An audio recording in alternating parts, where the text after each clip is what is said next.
Hello students, how are you? I am Prabhudayal Vishwakarma और आज की क्लास में हम करने वाले हैं 4.3 का 7th सम, जो कि है कि दो संख्याओं के वर्गों का अंतर जो है 180 है। छोटी संख्या का वर्ग बड़ी संख्या का 8 गुना है। दोनों संख्याएं ज्ञात कीजिए। दो संख्याएं हैं, एक बड़ी एक छोटी है। अब इसमें दिया है कि छोटी संख्या का वर्ग बड़ी संख्या के 8 गुना है। अगर छोटी संख्या का वर्ग बड़ी संख्या के 8 गुना है, बड़ी संख्या हमें पता हो, प्राप्त हो जाए, तो हम छोटी संख्या निकाल सकते हैं। ठीक है, तो यहाँ से हमने माना बड़ी संख्या क्या है? बड़ी संख्या x है। तब प्रश्न अनुसार छोटी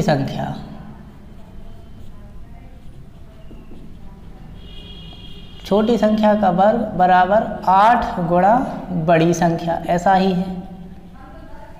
ठीक है, तो छोटी संख्या का वर्ग बराबर 8 गुणित x बड़ी संख्या। वर्ग हटा दें अगर हम, तो वर्ग हटाने पर तो छोटी संख्या क्या आ जाएगी? छोटी संख्या हो जाएगी x, वर्गमूल लग जाएगा 8x। ठीक है, अब हमें मालूम है 8 को जब हम सॉल्व करेंगे तो यह आ जाएगा 2 करनी 2 और x, तो ये हो जाएगी छोटी संख्या। ठीक है, अब प्रश्नानुसार फिर से देखते हैं।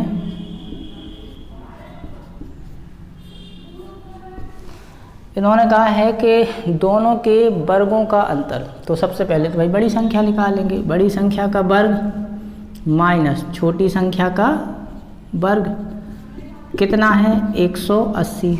ये ऐसा ही है प्रश्न में कि दो संख्याओं के वर्गों का अंतर 180 है। ठीक है, तो भाई ये हो गया x², ये हो गया। वापस अगर इसको हम करेंगे तो आ जाएगा 4 और इंटू 2x बराबर 180। ठीक है, तो ये हो जाएगा x² माइनस इसका ट्रांसफ़र किया तो 4 दूनी 8x ऋण 180 बराबर 0। ये हो गया आपका समीकरण।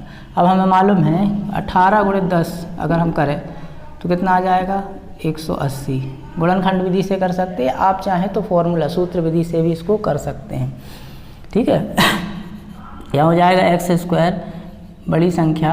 अब क्योंकि घटाने से आया है, 18 में से 10 घटाएंगे तब 8 आएगा, इसलिए यहाँ पे लिखेंगे 10x। ठीक है, ऐसा तरीका भी है और पहले जो सवाल में बताया था उस तरीके से भी हम कर सकते हैं। ठीक है, इस तरीके में ऐसा करना है कि घटाने से आता है तो जो ये वाला चिन्ह तो यहीं से हम लिखते हैं, और अगर घटाने से आता है तो इसके अपोजिट, इसका उल्टा चिन्ह हम यहाँ लगाते हैं। अगर जोड़ने से आता तो जो चिन्ह यहाँ होता वही चिन्ह हम यहाँ लगाते। ठीक है, अब x² minus 18x plus 10x minus 180 equal 0। दोनों से अगर हम कॉमन लें तो यहाँ आ जाएगा x, तो यहाँ बचेगा x ऋण 18। यहाँ से अगर हम कॉमन लें तो 10 निकल आएगा x ऋण 18। जैसा कि आप जानते हो दोनों ब्रैकेट सेम ही आएंगे। ठीक है, अब आप यहाँ एक बड़ा ब्रैकेट लगा के एक बार इसको लिख दें x प्लस 10 इक्वल 0। अब इसके बाद या तो x ऋण 18 बराबर 0 या x धन 10 बराबर 0। ठीक है, इसका ट्रांसफ़र करेंगे तो x बराबर ये हो जाएगा 18 या x बराबर ऋण 10। ठीक है, तो इस प्रकार से आपके दो मान हो गए। ठीक, पहला अतः पहली संख्या क्या हो जाएगी?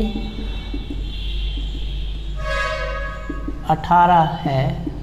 अगर ये पहली संख्या मतलब बड़ी संख्या, बड़ी संख्या कितनी है? 18 है। तब छोटी संख्या कितनी आएगी भाई? यहाँ से निकालेंगे आप 2 करनी 2 गुणित 18। ठीक है, 2। अब इसको हम ऐसा भी लिख सकते हैं 2 3 गुणित 3। आप जैसा करना चाहो, या 18 दूनी 36 करने के बाद 36 का वर्गमूल 6, या ऐसा 2 उड़द, यहाँ से 1 2, यहाँ से 1 3, तो 2 दूनी 4 और 4 तिया 12। ठीक है, इस प्रकार से आ गया। अब ये मान संभव नहीं है, क्यों नहीं है संभव?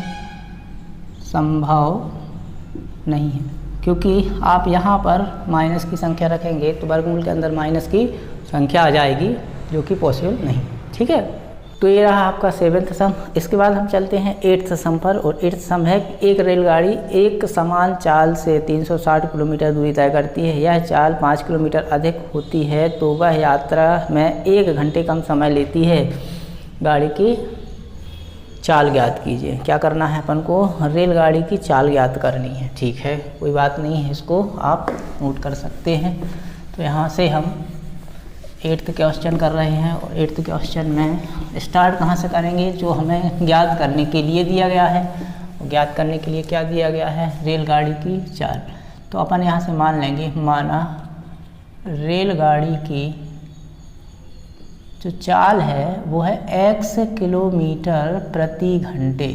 इसका मतलब वह रेलगाड़ी 1 घंटे में x किलोमीटर दूरी तय करती है। ठीक है, ठीक। अब इस चाल से अगर ये चल रही है, इस चाल से दूरी कितनी दी गई है? 360 किलोमीटर। अगर इस चाल से 360 किलोमीटर दूरी तय करने में लगा समय। ठीक है, इसको हम मान लेते हैं T1। क्या मान लेते हैं? पहला समय है T1। तो हमें मालूम है समय क्या होता है? दूरी बटे चाल। तो भाई दूरी कितनी है? दूरी है 360 और चाल है x।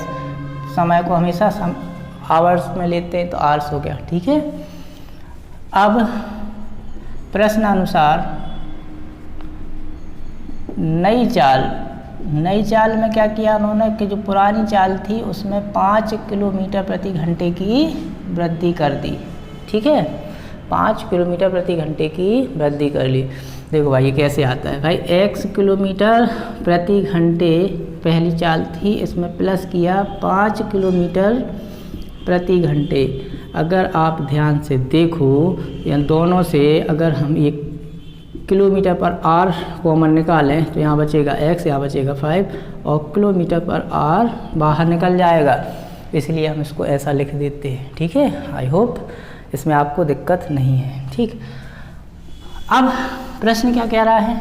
तो इस जैसे हमने इस चाल से समय निकाला था, इसी प्रकार इस चाल से, अतः इस चाल से 360 किलोमीटर दूरी तय करने में लगा समय, ये हो जाएगा T2। ये भी दूरी बटे चाल, 360 बटे x धन 5, चाल तो ये है ना आवर।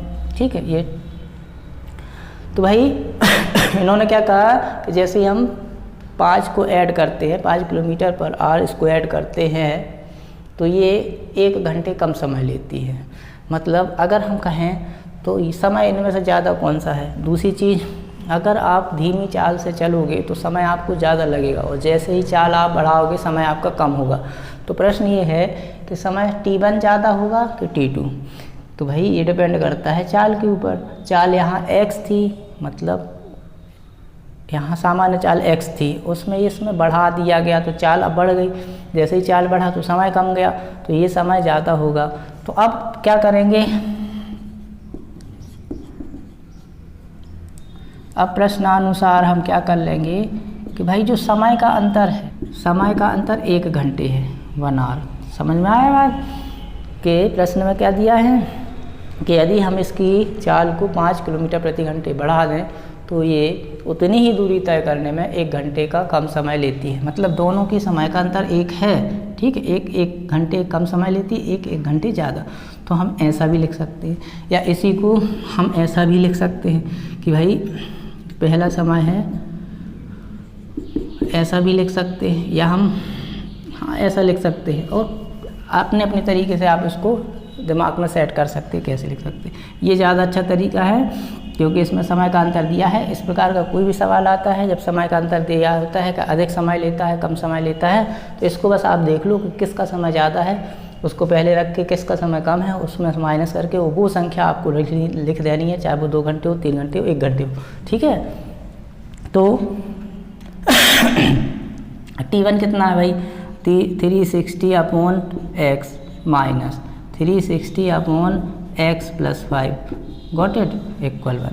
इसको हम सॉल्व करेंगे तो x × x + 5, यहाँ पर 360 के साथ x + 5 और माइनस 360 के साथ x = 1।